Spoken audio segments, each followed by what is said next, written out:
দর্শক, প্রোটিয়াদের গুড়িয়ে দিয়েও বাংলাদেশের কষ্টার্জিত ও রুদ্ধশ্বাস জয়।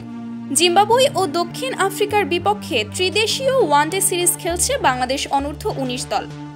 সামিউনের বীরত্বে জয়ে শুরু বাংলাদেশের অনূর্ধ্ব-19 দল। দক্ষিণ আফ্রিকাকে 128 রানে অল আউট করে দেয় বাংলাদেশের যুবারা।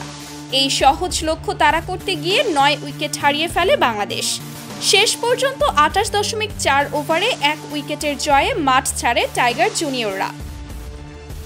সামিউন শেষ উইকেটে একাই স্ট্রাইক নিয়ে ব্যাট করে দলকে জেতান। ত্রিদেশীয় সিরিজে নিজেদের প্রথম ম্যাচে দক্ষিণ আফ্রিকার বিপক্ষে টস হেরে আগে ফিল্ডিং করতে নেমেছিল বাংলাদেশ। প্রথমে সাউথ আফ্রিকার ব্যাটার ফিরতে থাকেন একের পর এক করে তারা। দলের খাতায় 100 রান ওঠার আগেই 8 ব্যাটারকে হারিয়ে ফেলে।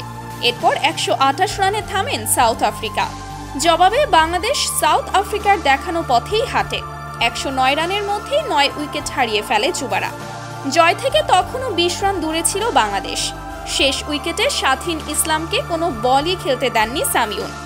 একাই বুদ্ধিমানের মতো ব্যাট করে ম্যাচ জয় নিশ্চিত করেন তিনি। ফলে 1 উইকেটের রুদ্ধশ্বাস জয় পায় বাংলাদেশ অনূর্ধ্ব-19 দল। 28.4 ওভারে এই জয় তুলে নেয় বাংলাদেশ। জয়ের নায়ক সামিউন খেলেন 39 বলে 45 রানের হার নামানো ইনিংস। তার ব্যাট থেকে আসে 7টি 4 ও 1টি ছক্কা।